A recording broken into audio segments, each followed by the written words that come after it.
Okay, I'm trying this again. I'm having not a very good asthma day, as you can hear. So this is going to be super quick. Super quick. I'm doing laundry this morning. I'm washing all the bedding so that I can take a shower and get back in the bed. I wanted to talk just a little bit this morning about the Michael Pearl book, To Train Up a Child. Why? Well, because yet again, somebody that likes to pretend that they're an expert about quiverful called the book yet again, Train Up a Child. And then people on Reddit were correcting without a box of Kleenex Pestilence Adams by saying the actual name of the book was How to Train Up a Child. No, the name of the book is To Train Up a Child. I don't know why the Pearls went with that, but that is the name of the book. The book was published quite some time ago. It really involves. Oh, I'm sorry. I am so sick today.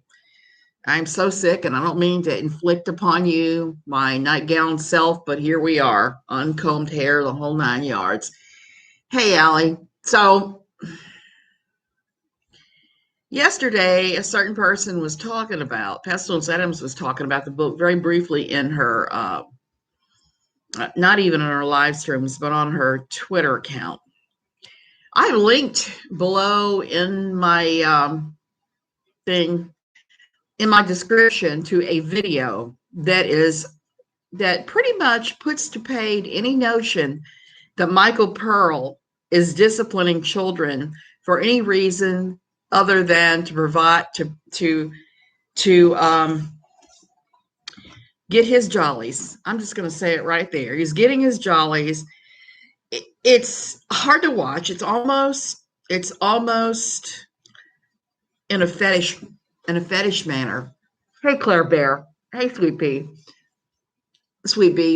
It's also in a fetish-like manner. You could watch him with a big stuffed ragdoll child, and he has, I don't remember if it was a plastic rod or a wooden rod, but he demonstrates how to hold the child by the hair and just wail on them in order to get the type of behavior you want. And Michael Pearl is interesting because in both of the book, well, not so much the book, but in the media on Anderson Cooper, on the other big mainstream medias he's been on, he keeps saying that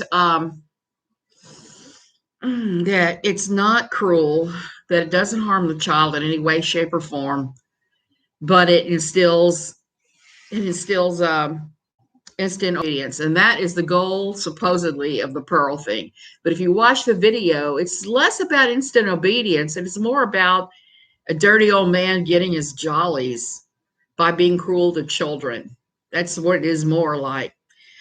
I've talked a great deal about how this book was the thing that, uh, Sweet Bee, I thank you. So sweet to say that because my hair, oh God, if I could shave my head today, I would do it because the asthma is so insane that my head itches, my body itches. It's like I just don't even want to be on this planet right now.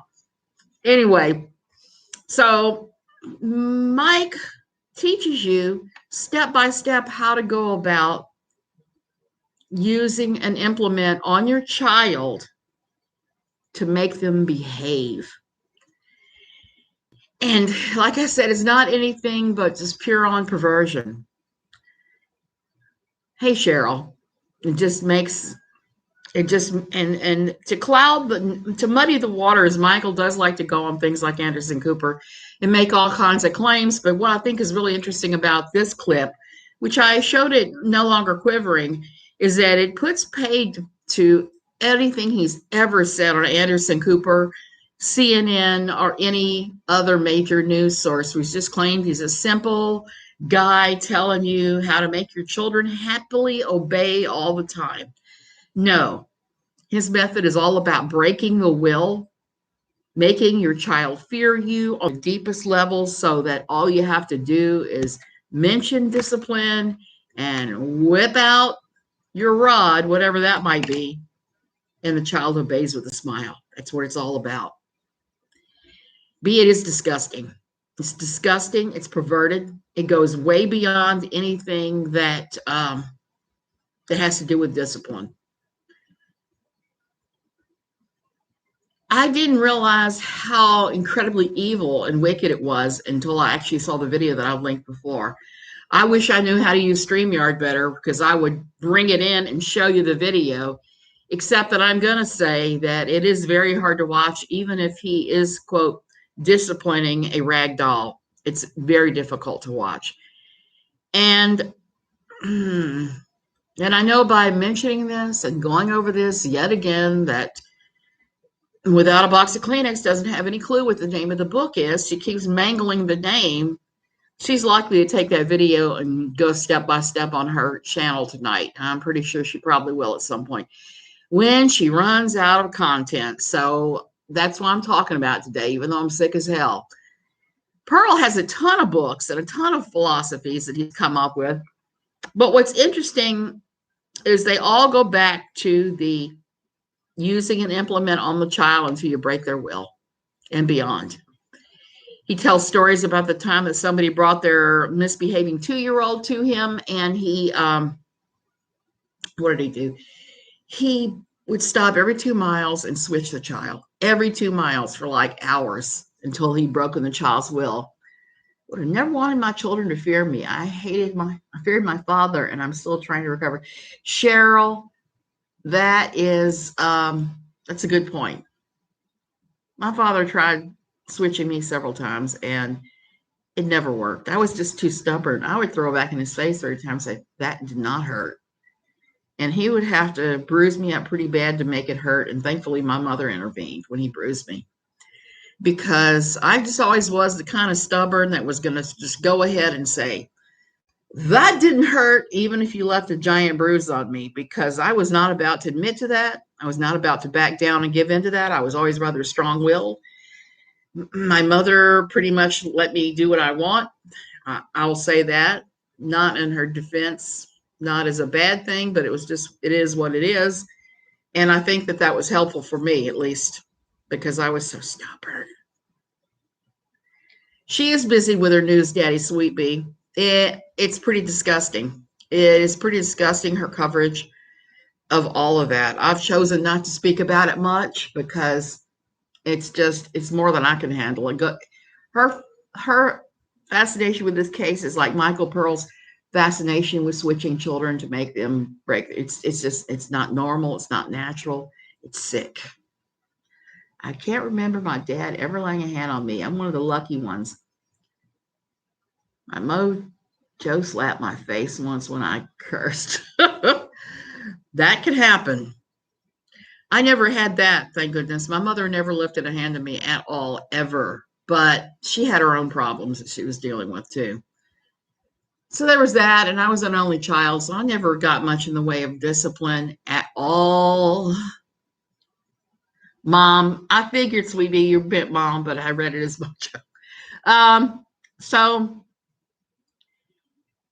the thing about the pearls is it all does boil down to that. And what's interesting to me about this clip is that Debbie Pearl starts the clip by talking about if you are not 100% on board smiling and supporting of your husband, then you are in rebellion against God. She even talks about you can't even have a pleading face, pleading for him not to beat the child, because if you're doing that, you're not in God's will for you. You're part of the devil, I guess. So in their religion, a woman has to be the smiling sex robot, again, the sex robot that cooks and lets the man do whatever he wants, even if it means taking a hickory switch as big as the thumb and wailing on the child until you bring bruises. That's really what this boils down to.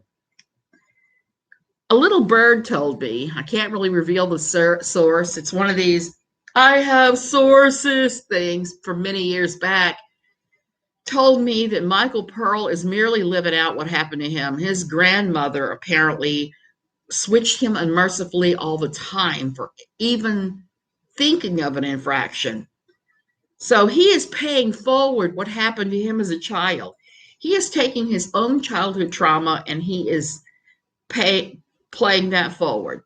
So all of the huge books all the other books that the Pearls have written, they all stem down from this basics philosophy that you beat your children unmercifully. The only one that I can see that doesn't fall to that is two. They're both written by Debbie. One is the Vision I was talking about, that's all homophobic and anti-Muslim and does crazy conspiracy theories. There's that one. And then there's one she wrote called Neuroplasticity, which I'm going to talk about on Saturday or Sunday. It's a book about brain power, about brains, how your brain can rewire itself to do different things. And there's some truth to that. That neuroplasticity is a new field that nobody knows a whole lot about. I was actually talking to my neurologist about this recently because he wanted me to get therapy with this certain therapist in Escazú, Costa Rica, to rewire my brain, to get around my stroke. And I think that everything I'm reading, I'm past the point where they can actually do anything. But on the flip side, I'm starting to get crawling sensations again, like my nerves are waking up. So I've gotten a lot better.